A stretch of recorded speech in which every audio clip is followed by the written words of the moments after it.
वह इतना पैसा कहां से लाता? राहुल के पिता ने अपनी दुकान गिरवी रखने और मां अपने गहने बेचने की सोची, मगर तब भी पैसे पूरे नहीं हो रहे थे। राहुल टूट चुका था। मगर तभी गांव के स्कूल के मास्टर जी ने उसे बुलाया और बोला, बेटा हार मत मान, मैं तेरे स्कूल के पुराने स्टूडेंट से बात करूंगा, हम मिलकर पैसे जुटाएंगे। गांव में चंदा इकट्ठा हुआ। स्कूल के पुराने छात्र जो अब शहरों में नौकरी कर रहे थे, उन्होंने मदद की और आखिर में राहुल का दाखिला हो गया। भाग 3, संघर्ष की उड़ान। अकादमी में राहुल ही अकेला ऐसा छात्र था जो गरीब था। बाकी सब अमीर घरों के बच्चे थे। महंगे कपड़े, महंगी गाड़ियां, अंग्रेजी बोलने वाले लड़के। राहुल शुरू में दब गया। उसकी टूटी फूटी अंग्रेजी पर लोग हंसते, मगर वह हार नहीं मानी। उसने अपनी कमजोरी को ताकत बनाया। रात रात भर अंग्रेजी के शब्द याद किया। क्लास के नोट्स दुगनी मेहनत से पढ़ता। एक दिन उसकी क्लास में एक लड़की आई। उसका नाम था आर्या। शहर के बड़े घर की लड़की, मगर उसके अंदर भी कुछ खालीपन था। आर्या ने राहुल की मेहनत को देखा और उसका इज्जत करने लगी। दोनों की दोस्ती हो गई। धीरे धीरे वो गहरे दोस्त बन गए। राहुल की अंग्रेजी सुधारने में मदद की और राहुल ने आर्या को जमीन से जुड़े इंसान की अहमियत समझाई। भाग 4, पहला ट्विस्ट। अकादमी के अंतिम साल में एक बड़ा मौका आया।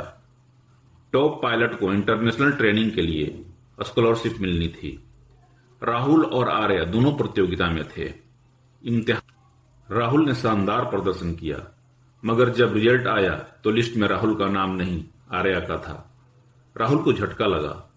उसने कभी ईर्ष्या महसूस नहीं की थी, मगर उस दिन उसे ऐसा लगा मानो उसके सपनों को किसी ने छीन लिया हो। रात को आर्या उसके पास आई। उसने बताया, राहुल, मेरे पापा ने पैसे देकर मेरा नाम डलवा दिया। मैं जानती थी, मगर मैं कुछ नहीं बोली। राहुल की आंखों में आंसू आ गए। उसने खुद को कमरे में बंद कर लिया। अगले दिन वह अकेले एयरफील्ड पर गया और खड़ा होकर आसमान को देखता रहा।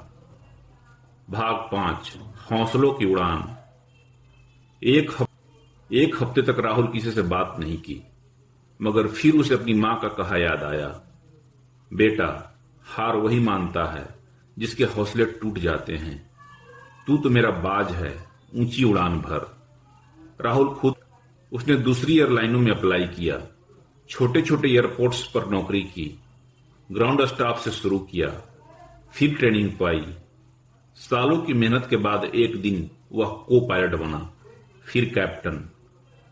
आखिर वह दिन आया जब राहुल का पहला इंटरनेशनल फ्लाइट ऑपरेशन था। अनाउंसमेंट में नाम आया, कप्तान राहुल वर्मा, कृपया कॉकपिट में रिपोर्ट करें। प्लेन के कॉकपिट में बैठकर उसने हेडफोन लगाया और रनवे की ओर देखा। खुशी के आंसू थे। उसने प्लेन के शीशे से बाहर देखा। वही तारे, वही आसमान। उसने कहा, मां, पापा, मैं उड़ रहा हूं। भाग 6, कहानी का अंतिम मोड़। एक दिन उसके फ्लाइट में आर्या पैसेंजर के रूप में आई। अब वह एक जानी मानी बिजनेस वूमन बन गई थी। फ्लाइट के लैंड होने के बाद वह राहुल से मिली। राहुल, मुझे माफ कर दो, मैं उस दिन चुप रहकर गलती की थी। आज भी उस बोझ से मुक्त नहीं हो पाई। राहुल मुस्कुराया और बोला, आर्या, उस दिन अगर वो नहीं हुआ होता तो मैं शायद यहां नहीं होता। वो धोखा मेरे लिए सबक था। हां, दुख हुआ था, मगर उस दुख ने मुझे और मजबूत बनाया। आर्या ने सिर झुका लिया।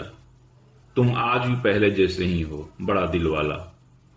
राहुल ने उसकी आंखों में देखा। कभी कभी जिंदगी हमें तोड़ती है ताकि हम खुद को नया बना सकें। उड़ने को तैयार था। राहुल कॉकपिट की ओर बढ़ा। आसमान फिर बुला रहा था और इस बार उसके पूरे पंख खुले थे। समाप्त।